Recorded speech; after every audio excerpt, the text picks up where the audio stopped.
Hey guys, Frankie here, cigarnews.com with Irving over here. We have Arby and Carlos of Sosa Cigars. Guys, it's an honor to meet you guys and just to sit here. We're at the IPCPR 2012. And Arby, I'm just going to turn it over to you guys and let you guys just tell us a little bit about your new cigar here and some of the other stuff you got going. Definitely. Well, we came out here. Let me get the cigar here from Irv. It's called a Sosa Classic Dole Dole. It's so nice. We named it twice. There you go. There you go. It's a 6x60 cigar. If it's not the first one, it's definitely one of the first ever production 60 ring gauge cigars to come out of any of the Fuente factories. My father runs Fuente factory number 4. So he created it. We did it in a Habano wrapper and in a Connecticut broadleaf wrapper. So it comes in 2 wrappers, very distinctive flavors.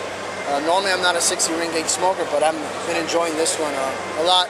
Medium bodied smoke, not spicy in the sense that it's gonna kill you in that sense, or bend you over, but it has a lot of flavor.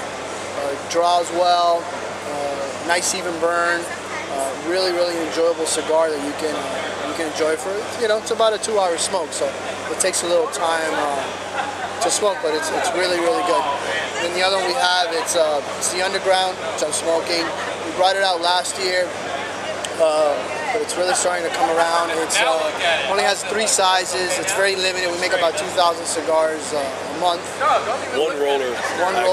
Exactly. Makes the entire line. We make it one roller. One guy rolls all the cigars. We make it in Little Havana. It has a Habano wrapper, and then we cap it with a Connecticut wrapper to make it like a dual wrapper, just to give it a different style. And then we have 2 Perfecto shapes and a Robusto. And then the top of the box has a couple of tats on it that we put some tattoos, some skull bones, and pretty cool. Designed by a local tattoo artist. Okay. So definitely. And actually, one of the newest things that we've done is we brought Caluba in to be our national sales manager. At Carluba on Twitter. Yep. At Carluba on Twitter. He's our national sales manager because in one day he places phone calls all over the country. Wow. So guess what? While he's tweeting. While he's tweeting. While tweeting. So he visits about 10 states, all from his desk. All from my desk.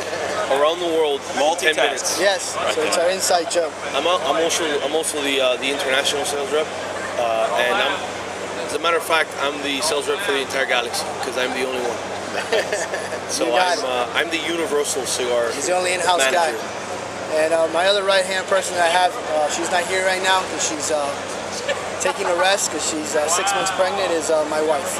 So she's congratulations. Awesome. Thank you. She's been really helpful too. She's rolling the Sosa, baby. Yeah. Amen. So it's been really nice. She's helping out a lot, Carluba, with the whole social media aspect. Because I lack a little bit in that aspect. So they've really driven that business. It's become really successful for us. We're really happy with it. It's a good target. It's a good way of doing business, and it's pretty much free. So let me ask you a question. You said your father was over at the factory. So how long have you guys been in the business? Well, I'm truly a 4th generation. That's not a story. I can actually say it. My great-grandfather was a tobacco grower, and then my grandfather, my father. About in the early 1970s, they opened a small factory in Miami, made cigars there for a while, and then about 1976, actually, they opened up with another person, the first factory in the Dominican Republic that was for export only. Because Leon Jimenez was there, but they were a factory that would just make cigars for the DR. Okay. And they were the first one to open a factory in a free zone so they could ship the cigars out.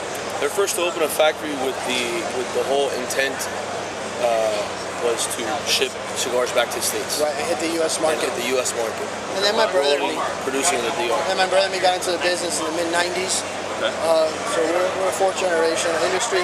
My cousin, Alex, runs our Disney operations down here, our retail stores. So we're true family business. So tell me, what do you think about the government's lobby against tobacco? You know what, it's a tough thing, but thank God smokers tend to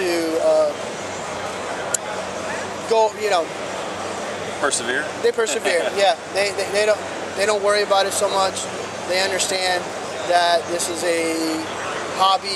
It's a form. It's a stress relief. They understand it's not cigarettes. It's a cigar. Cigar is a process. It doesn't really have nicotine. Doesn't have any of those additives that cigarettes have. Because of the aging process, all those kind of things tend to leave.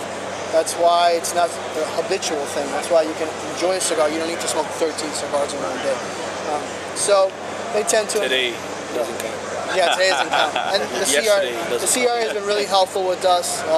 Finally, we've created a strong organization that's backing the cigar industry, because we used to piggyback the cigarette industry, and it didn't work. It seemed like they would throw us under the bus because they didn't really care for premium cigars. It's a very small part of their business compared to cigarettes or chewing tobacco or dip or any of that kind of stuff. So this has been real strong for us, and we've had some politicians like Rubio and Meeks and Bill Nelson who have started to back us.